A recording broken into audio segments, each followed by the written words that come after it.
दोस्तों, Iran Israel जंग अब महाविनाश की तरफ आगे बढ़ रही है। आज युद्ध और भी भयानक हो गया। आइए देखते हैं ईरान इजराइल जंग से जुड़ी आज की 10 बड़ी खबरें। ईरान इजराइल युद्ध और गहराने के बीच ईंधन को लेकर भी आज देश के प्रधानमंत्री नरेंद्र मोदी ने देशवासियों से एक अपील की है। क्या कहा पीएम मोदी ने, जानेंगे अपन पूरी बड़ी खबर विस्तार से। इस बीच देखिए बड़ी खबर आ रही कि मध्य पूर्व की ओर बढ़ रहे हैं हजारों अमेरिकी सैनिक। क्या ईरान की जमीन पर सेना उतारेंगे डोनाल्ड ट्रंप? जी हाँ, आज अमेरिकी जहाज त्रिपोली से तकरीबन 3500 अमेरिकी सैनिक मिडिल ईस्ट पहुंचे। इसके साथ ही यहां पर F-35B विमान फाइटर जेट भी तैनात कर दिए गए हैं। तीसरा एयरक्राफ्ट कैरियर खाड़ी देशों की तरफ आगे बढ़ रहा है। यानी इतने दिनों से जो मिसाइल और दूर से छोड़े जाने वाले हथियारों से हो रही जंग को अब अमेरिकी राष्ट्रपति डोनाल्ड ट्रंप सीधी सेना से जंग भिड़वाने जा रहे हैं। तो अमेरिका की इस सैन्य कार्रवाई पर ईरान बोला, आइए नरक में आपका स्वागत है। अमेरिकी सैनिकों की तैनाती पर ईरानी मीडिया ने चेतावनी दी और लिखा कि जो भी ईरान आएगा ताबूत में लौटेगा। ईरान के तेहरान टाइम्स अखबार ने लिखा कि नरक में स्वागत है।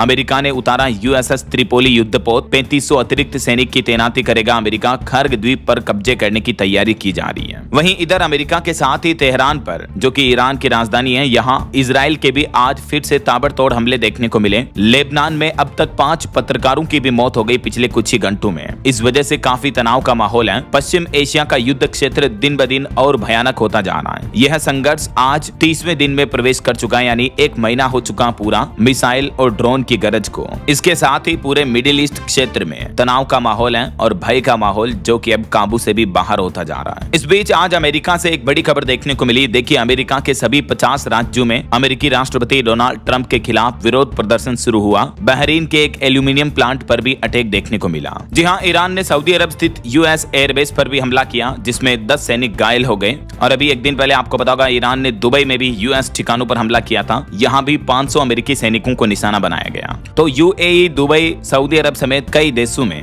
जहाँ भी अमेरिका के सैन्य अड्डे बने हुए हैं, वहाँ ईरान अब हमले कर रहा है। कई सैन्य उपकरण भी नुकसान हुए हैं। इस वजह से अब तक 300 से ज्यादा अमेरिकी सैनिक के घायल होने की भी खबर है। इस बीच अमेरिका ने आज नए एयरक्राफ्ट कैरियर तैनात करना भी शुरू कर दिया है। और पूर्व भारतीय डिप्लोमेट्स ने भी एक चेतावनी दी। कहा कि जंग खत्म होने के संकेत नहीं दिख रहे हैं। मिडिल ईस्ट में जारी जंग के खत्म होने को लेकर अभी भी अनिश्चितता बनी हुई है। भारत के पूर्व राजनयिक KP फेबियन का यह कहना है कि यह संघर्ष जल्द खत्म नहीं हो सकता है। इस बीच अमेरिका के राष्ट्रपति डोनाल्ड ट्रंप के खिलाफ आज लाखों लोग सड़कों पर उतर आए। अमेरिका के 50 राज्यों में विरोध प्रदर्शन देखने को मिला। नो किंग्स आंदोलन के तहत पूरे अमेरिका में हजारों लाखों लोग सड़कों पर आ गए। आयोजकों के मुताबिक सभी 50 राज्यों में 3200 से ज्यादा जगहों पर विरोध प्रदर्शन किया गया, क्योंकि ट्रंप जो दुनिया भर के देशों पर हमला कर रहे हैं, उल्टे सीधे फैसले ले रहे हैं। इस वजह से अमेरिकी नागरिकों को भी काफी परेशानी हो रही है। वहां भी महंगाई बढ़ रही है, वहां भी हालात खराब हो रहे हैं। यही वजह है कि लोग विरोध प्रदर्शन करने में जुट चुके हैं। अब ट्रंप की नीतियों और ईरान युद्ध के खिलाफ अमेरिका से लेकर यूरोप तक भारी विरोध देखने को मिल रहा। न सिर्फ अमेरिका में बल्कि दुनिया के कई देशों में लाखों लोग सड़कों पर उतर आए। अमेरिका में राष्ट्रपति डोनाल्ड ट्रंप की नीतियों के खिलाफ नो किंग्स प्रोटेस्ट हुआ, जिसमें US के सभी 50 राज्यों के साथ साथ लंदन, पेरिस और रोम जैसे शहरों में भी लाखों लोगों ने प्रदर्शन करके अपना विरोध दर्ज कराया। और इस विरोध के पीछे केवल युद्ध ही नहीं है कारण, बल्कि और भी कई अन्य सामाजिक और आर्थिक मुद्दों को भी उठाया गया, क्योंकि युद्ध की वजह से दुनिया भर के कई देशों में महंगाई बढ़ रही है। ट्रांसजेंडर के अधिकारों और मानवाधिकार कार्यकर्ताओं ने बैनर और पोस्टर लहराए। ये तस्वीरें आप देख सकते हैं। और इस बीच बड़ी खबर आ रही है कि युद्ध में सब कुछ तबाह हो रहा है। तेहरान यूनिवर्सिटी पे हमले के बाद अब तनाव का माहौल और बढ़ गया। तेल और ऊर्जा के बाद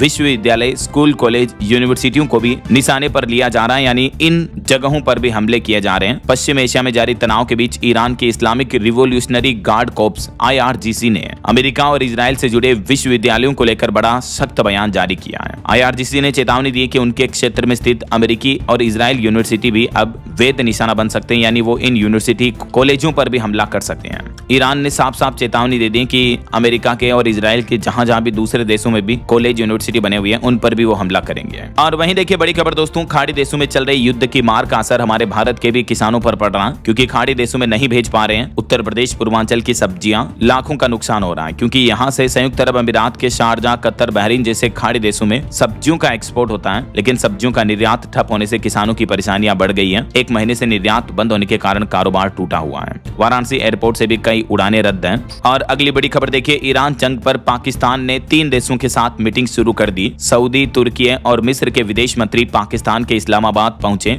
उधर अमेरिका ने 3500 सैनिक भी मिडिल ईस्ट भेजे हैं। इस बीच इधर पाकिस्तान में सऊदी अरब, तुर्की और मिस्र के विदेश मंत्रियों की संयुक्त बैठक हुई। ईरान जंग को खत्म करने के लिए पाकिस्तान की राजधानी इस्लामाबाद में यह बैठक हुई और इस बैठक को पाकिस्तान होस्ट कर रहा है। वहीं प्रधानमंत्री नरेंद्र मोदी ने आज मन की बात का 132वां एपिसोड भी आयोजित किया और इस मन की बात कार्यक्रम में पीएम बोले कि जंग के चलते दुनिया में पेट्रोल डीजल का संकट छाया हुआ है, भारत फिर भी इन चुनौतियों से निपट रहा है, तो अफवाहों में न आए, सरकार की जानकारी पर भरोसा करें। पीएम मोदी ने अपनी मन की बात के इस एपिसोड में अमेरिका, इजराइल, ईरान जंग का भी जिक्र किया। पीएम ने कहा कि दुनिया में जो युद्ध चल रहा है इस वजह से पेट्रोल, डीजल, एलपीजी समेत ऊर्जा संकट पैदा हुआ है, तो सरकार लोगों से अपील करती है कि किसी भी तरह की अफवाहों में न आए। कुछ लोग माहौल बिगाड़ने की कोशिश में लगे हैं, इससे वे देश का नुकसान ही कर रहे हैं। पीएम बोले कि मैं सभी देशवासियों से आग्रह करूंगा कि हमें एकजुट होकर इस चुनौती से बाहर निकलना है। जो लोग इस विषय पर भी राजनीति कर रहे हैं उन्हें राजनीति नहीं करनी चाहिए। ऐसे में जो लोग अफवाह फैला रहे हैं वे देश का बहुत बड़ा नुकसान भी कर रहे हैं। और बीती देर रात प्रधानमंत्री नरेंद्र मोदी ने सऊदी के क्राउन प्रिंस से भी फोन पर बातचीत की। इस दरमियान उन्होंने हॉर्मुज स्ट्रेट रूट और व्यापार समेत कई अहम मुद्दों पर चर्चा की। और युद्ध का असर देखिए, मध्य प्रदेश राज्य से भी ये रिपोर्ट सामने आ रही है कि 10 से 15% उद्योगों में सिर्फ एक शिफ्ट में ही काम हो रहा है। ईरान इजराइल युद्ध के चलते रॉ मटेरियल की कीमतें 30% तक बढ़ी हैं। कई सारी बड़ी बड़ी कंपनियां, फैक्ट्रियों की हालत ऐसी हो रही कि उन्हें शट डाउन करने की नौबत आ रही है, बंद होने की स्थितियां बन रही हैं। इजराइल ईरान युद्ध का असर मध्य प्रदेश के उद्योगों पर भी साफ साफ दिखने लगा है। कच्चे माल की कीमतें बढ़ गई, इस वजह से महंगाई और बढ़ सकती है। लॉजिस्टिक्स की लागत भी 5 गुना महंगी हो चुकी है। इसका सीधा असर उत्पादन और सप्लाई पर पड़ रहा है। फार्मा सेक्टर पर भी इस महंगाई का सबसे ज्यादा असर देखने को मिलेगा। मेडिकल की दवाइयां वगैरह महंगी हो सकती हैं। पैरासीटामोल पाउडर समेत कई सारी दवाइयों की कीमतें ऑलरेडी बढ़ चुकी हैं, तो इस वजह से आने वाले टाइम में इलाज कराना भी महंगा पड़ सकता है। और दोस्तों, आज सुबह मॉर्निंग बुलेटिन न्यूज में मैंने आपको एक रिपोर्ट बताई थी। कई एक्सपर्ट्स का यह मानना है कि भारत में महंगाई दिनों दिन और बढ़ सकती है। रिपोर्ट में डरावनी चेतावनी दी गई। पश्चिम एशिया संकट और वैश्विक अर्थव्यवस्था के लिए खतरा दिनों दिन और बढ़ता जा रहा है। न सिर्फ भारत में बल्कि पड़ोसी देश पाकिस्तान में भी देखिए पश्चिम एशिया तनाव का असर दिख रहा है। महंगाई से हांफने लगी पाकिस्तान की जनता। एलपीजी की कीमतों में भी भारी उछाल हुआ। पाकिस्तान में एलपीजी गैस सिलेंडर की कीमतें 3-4 हजार से 5 हजार रुपए तक पहुंच चुकी है कई जगहों पर। तो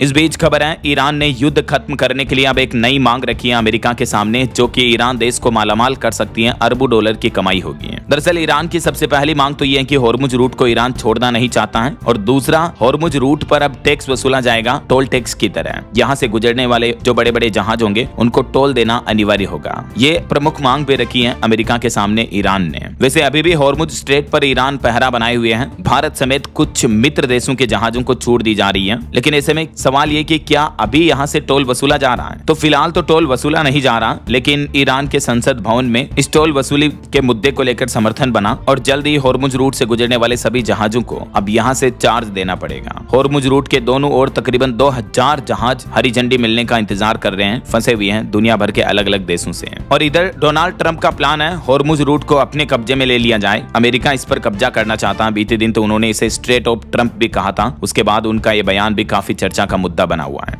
और ईरान जंग के बीच क्यूबा पर भी कब्जा करने की बात कह चुके हैं ट्रंप एक बार फिर से। वो बोले कि क्यूबा पर कब्जा करने के लिए हम अपनी अमेरिकी सेना का भी इस्तेमाल कर सकते हैं। इन युद्ध के हालातों के बीच भारतीय रिजर्व बैंक आरबीआई ने भी एक बड़ा फैसला लिया। हमारे देश में अब बैंक अपने पास $100 मिलियन से ज्यादा नहीं रख सकेंगे। रुपये में लगातार हो रही गिरावट को रोकने के लिए आरबीआई ने देश भर के सभी सरकारी और प्राइवेट बैंकों को ये निर्देश दिया है। और रिजर्व बैंक के इस फैसले से विदेशी सामान भी सस्ते होंगे हमारे देश भारत में। वहीं लॉकडाउन लगने की अफवाहों के बीच सरकार का कहना है कि लॉकडाउन की आशंकाएं महज अफवाह हैं। लॉकडाउन नहीं लगेगा, आप टेंशन ना लें, लोग पैनिक ना हो। तो ये दोस्तों ईरान इजराइल जंग को लेकर आज के लेटेस्ट अपडेट रहे। और भी रोजाना की ताजा बड़ी खबरें, मुख्य समाचार, हेडलाइंस, न्यूज, सुर्खियां अगर आप तारीख वाइज, डेट वाइज देखना चाहते हो तो डीएलएस न्यूज चैनल पर डेली मॉर्निंग में ये बड़ी खबरों का वीडियो आता है, इसे जरूर देखा करो। और बाकी इस वीडियो को लाइक और शेयर करना, डीएलएस न्यूज चैनल को सब्सक्राइब करके बेल आइकन जरूर दबा देना रोजाना ऐसी इंफॉर्मेटिव जानकारियां, महत्वपूर्ण समाचार देखते रहने के लिए। जय हिंद, जय भारत, वंदे मातरम।